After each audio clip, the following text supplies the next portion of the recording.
नमस्कार भक्तों। शनि देव की कृपा पाने और जीवन के कष्टों को दूर करने के लिए शनिवार व्रत कथा का बहुत महत्व है।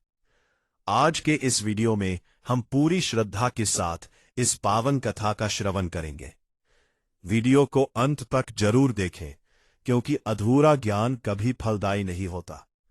कहते हैं कि जो व्यक्ति नियम और सच्ची श्रद्धा से शनिवार का व्रत करता है, शनिदेव उसके जीवन के सभी अंधकार मिटाकर खुशियों का उजाला भर देते हैं। चलिए शुरू करते हैं आज की पावन कथा।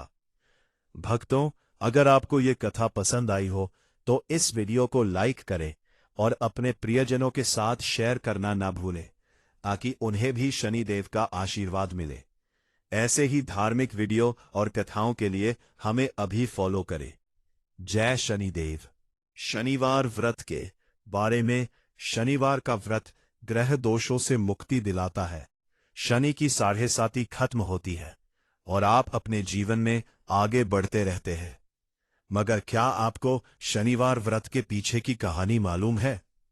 क्या आपको पता है कि शनिवार का व्रत क्यों किया जाता है? आइए इस आर्टिकल में हम शनिवार व्रत से जुड़ी कथा को जानते हैं। 1. शनिवार व्रत कथा। शनिवार व्रत कथा। एक समय स्वर्गलोक में सबसे बड़ा कौन है? इस प्रश्न पर सभी 9 ग्रहों में वाद विवाद हो गया। इस पर फैसला करने के लिए सभी 9 ग्रह राजा इंद्र के पास पहुंचे और बोले, हे देवराज, आज आपको यह फैसला करना होगा कि हम में से सबसे बड़ा कौन है।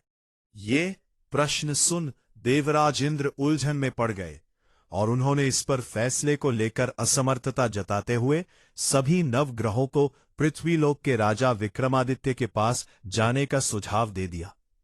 सभी ग्रह भूलोक के राजा विक्रमादित्य के दरबार में पहुंचे और राजा विक्रमादित्य से अपने प्रश्न का जवाब पूछा, जिसको सुनकर राजा विक्रमादित्य भी कुछ देर के लिए परेशान हो उठे, क्योंकि सभी ग्रह अपनी अपनी शक्तियों के कारण महान थे।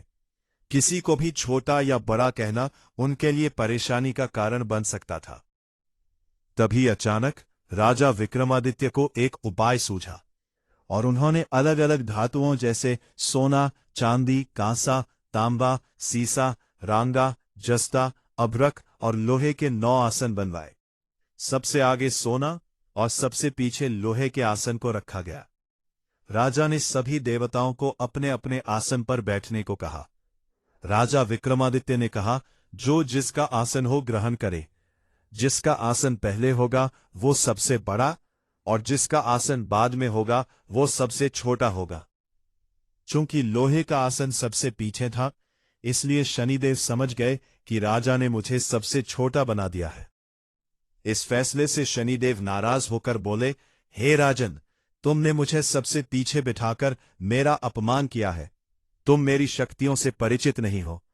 सूर्य 1 राशि में 1 महीने, चंद्रमा 2 महीने 2 दिन, मंगल 1.5 महीने, बुध और शुक्र 1 महीने, बृहस्पति 13 महीने रहते हैं।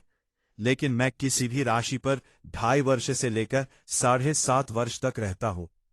बड़े बड़े देवताओं को मैंने अपने प्रकोप से पीड़ित किया है। अब तू भी मेरे प्रकोप से सावधान रहना।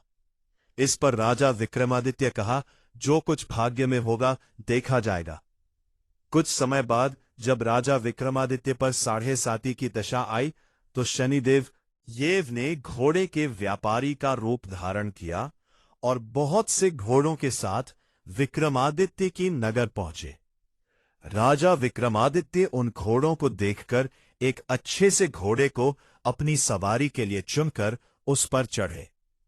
राजा जैसे ही उस घोड़े पर सवार हुए, वो बिजली की गति से दौड़ पड़ा। तेजी से दौड़ता हुआ घोड़ा राजा को दूर एक जंगल में लेकर चला गया और फिर वहां राजा को गिराकर गायब हो गया। राजा अपने नगर लौटने के लिए जंगल में भटकने लगे, लेकिन राजा को कोई रास्ता नहीं मिला। राजा को बहुत तेज भूख प्यास लगी थी। जंगल में बहुत घूमने पर राजा को एक चरवाहा मिला। राजा ने उससे पानी मांगा। पानी पीकर राजा ने उस चरवाहे को अपनी अंगूठी दे दी और उससे रास्ता पूछकर जंगल से निकलकर पास के नगर में चल दिए। नगर पहुंचकर राजा एक सेठ की दुकान पर बैठ गए। राजा के कुछ देर दुकान पर बैठने से सेठ की बहुत बिक्री हुई। सेठ ने राजा को भाग्यवान समझा और उसे अपने घर भोजन पर ले गया। सेठ के घर में सोने का एक हार खूंटी पर लटका हुआ था। राजा को उस कमरे में छोड़कर सेठ कुछ देर के लिए बाहर चला गया। तभी राजा के देखते देखते खूंटी सोने के उस हार को निगल गई। सेठ ने जब हार गायब देखा तो उसने चोरी का संदेह राजा पर किया और अपने नौकरों से कहा कि इस परदेसी को रस्सियों से बांधकर नगर के राजा के पास ले चलो। राजा ने विक्रमादित्य से हार के बारे में पूछा तो उन्होंने बताया कि खूंटी ने हार को निगल लिया। इस पर राजा क्रोधित हुए और उन्होंने चोरी करने के अपराध में विक्रमादित्य के हाथ पांव काटने का आदेश दे दिया। सैनिकों ने राजा विक्रमादित्य के हाथ पांव काटकर उन्हें सड़क पर छोड़ दिया। कुछ दिन बाद एक तेली उन्हें उठाकर अपने घर ले गया और उसे कोल्हू पर बिठा दिया। राजा आवाज देकर बैलों को हाँकता रहता। इस तरह तेली का बैल चलता रहा और राजा को भोजन मिलता रहा। कोप की 7.5 पूरी होने पर वर्षा ऋतु प्रारंभ हुई। एक रात विक्रमादित्य मेघ मल्हार गा रहा था। तभी नगर की राजकुमारी मनभावनी रथ पर सवार उस घर के पास से गुजरी। उसने मल्हार सुनी तो उसे अच्छा लगा, जिसके बाद राजकुमारी ने दासी को भेजकर गाने वाले को बुला लाने को कहा।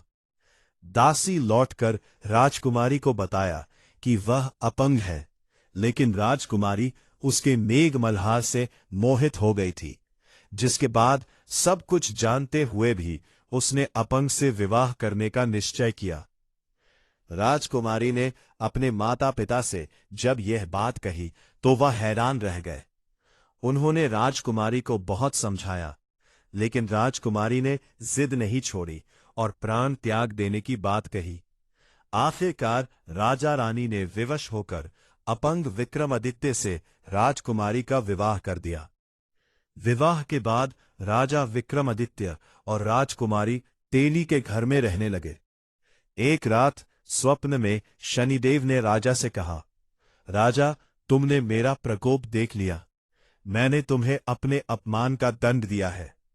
इस पर राजा ने शनिदेव से क्षमा मांगते हुए कहा, हे शनिदेव, आपने जितना दुख मुझे दिया है अन्य किसी को ना देना और मुझे माफ कर दे।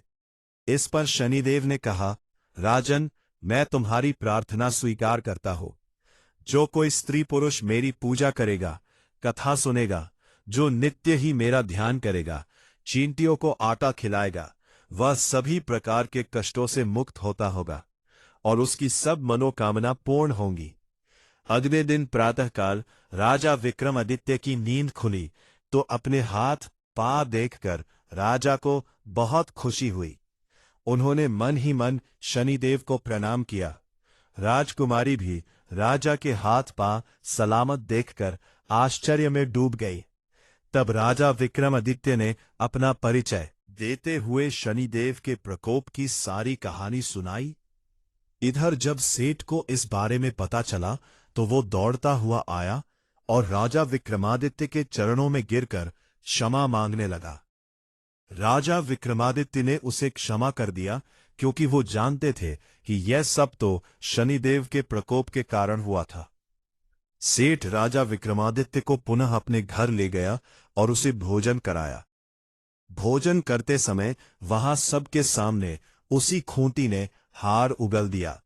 सेठ ने भी अपनी बेटी का विवाह राजा के साथ कर दिया और बहुत से स्वर्ण आभूषण, धन आदि देकर राजा को विदा किया। राजा विक्रमादित्य राजकुमारी मनभावनी और सेठ की बेटी के साथ अपने नगर वापस पहुंचे तो नगरवासियों ने हर्ष के साथ उनका स्वागत किया। अगले दिन राजा विक्रमादित्य ने पूरे राज्य में घोषणा कराई कि शनिदेव सब ग्रहों में सर्वश्रेष्ठ है। प्रत्येक स्त्री पुरुष शनिवार को उनका व्रत करे और व्रत कथा अवश्य सुने।